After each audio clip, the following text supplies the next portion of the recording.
أعوذ بالله من الشيطان الرجيم بسم الله الرحمن الرحيم. Apakah boleh seorang mengatakan dirinya punya otoritas di ilmu Al-Quran, ilmu sejarah, dan ilmu bahasa Arab? Dia mengatakan bahwa Nabi SAW tidak pernah sholat tahiyatul masjid karena rumahnya itu adalah bagian dari masjid. Nah, itu tidak benar ya, tidak benar. Yang tidak tahu otoritasnya kayak bagaimana sampai kelewatan. Masa Nabi SAW rumahnya di masjid? Ya dari mana dia tahu Nabi tidak pernah sholat tahiyatul masjid? Itu ngarang-ngarang saja. Jelas ya, mengatakan bahwa rumah Nabi bagian dari masjid itu batil. Dari sudut mana batilnya? Harusnya diketahui itu. Mutawatir dari Nabi bersabda, la'anallahu al-yahuda wan nasara ittakhadhu qubur anbiya'ihim masajid. Allah melaknat orang-orang Yahudi dan Nasara menjadikan kubur Nabi-nya di masjid. Nabi dikubur di mana? Di rumahnya. Dikata rumah itu masjid, berarti Nabi melanggar. Na'udzubillah. Jelas ya?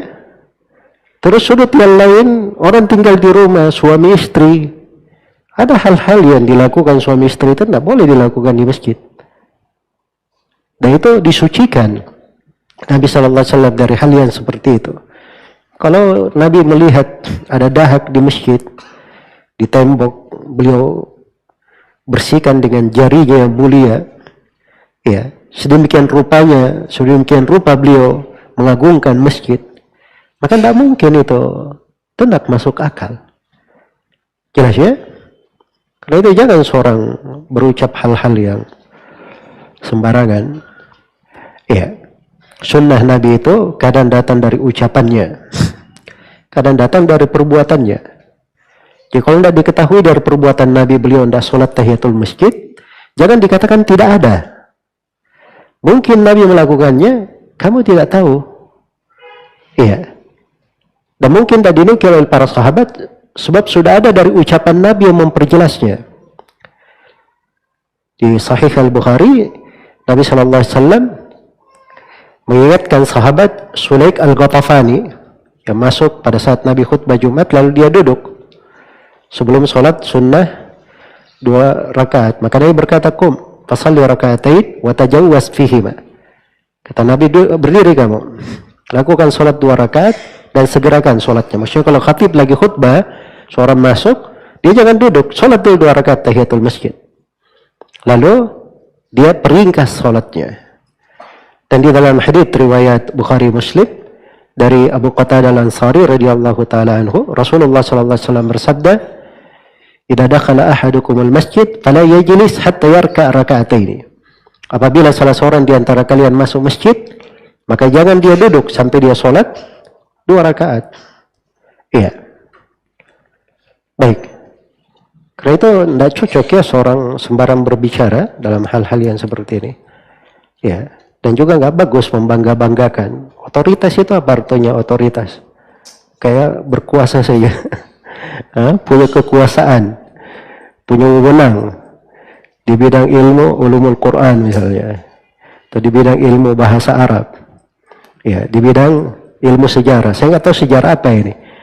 Ini sejarah dari kehidupan Nabi dipahami oleh orang-orang yang baru belajar. Ya, kok bisa luput dengan orang yang punya otoritas? Ya, ini tidak bagus ya. Karena itu jangan terlalu membanggakan diri. Ya, orang kadang punya kelebihan hal-hal yang baik. Cuma di masa ini, subhanallah, kadang titel-titel, gelar-gelar itu membuat orang buta. Ya, ada orang yang baru dapat S2, S3, seakan-akan dia anggap dirinya lebih daripada yang lainnya. Itu tidak benar. Ya, apalagi di masa belakangan ini, gelar-gelar S1, S2, S3 itu banyak di antara manusia yang tidak menjadi ukuran keilmuan. Itu bukan ukuran ilmuwan. Itu selembar surat pernah menunjukkan dia pernah belajar. Tapi bukan menunjukkan keilmuan. Keilmuan itu ditunjukkan oleh apa yang diucapkan, apa yang dia pahami dari dalil Al-Quran dan Sunnah Rasulullah SAW. Maka gelar-gelar yang terlalu besar untuk menakut-nakuti, membuat seram seakan-akan dia paham segala sesuatu, itu kadang menjadi tidak bagus. Seperti yang dikatakan oleh seorang penyair, Alqabu mamlakatin fi ghairi mawdi'iha kal hirri yahki intifaqan saulat al-asadi. Gelar-gelar kerajaan tapi diletakkan bukan pada tempatnya, itu bagikan kucing yang mengeong untuk menggertak harimau. Ya. Jadi hal-hal yang seperti itu kurang bagus. Semoga Allah memberi taufik kepada semuanya. Apalagi masalah-masalah seperti ini, siapa yang mendahulunya berucap bahwa Nabi tidak pernah sholat tahiyatul masjid selama dia hidup? Ya, ini kalimat-kalimat tidak bagus ya. Jangan bawa perkara-perkara yang tidak ada, yang mendahului kita dalam mengucapkan hal itu. Jadi kalau orang ada komitmen dalam ilmu itu ada rujukan-rujukannya, diambil dari hadits, dari Al-Quran misalnya, atau diambil dari sudut pendalilan di bahasa Arab, di ilmu fikih, ada dari athar para as-salaf, ada kaidah-kaidah pendalilan. Tapi kalau dia berucap, tidak ada seorang ulama pun yang mendahuluinya, maka itu adalah hal yang aneh bin ajaib. Semoga Allah memberi taufik kepada semuanya. Wallahu ta'ala alam.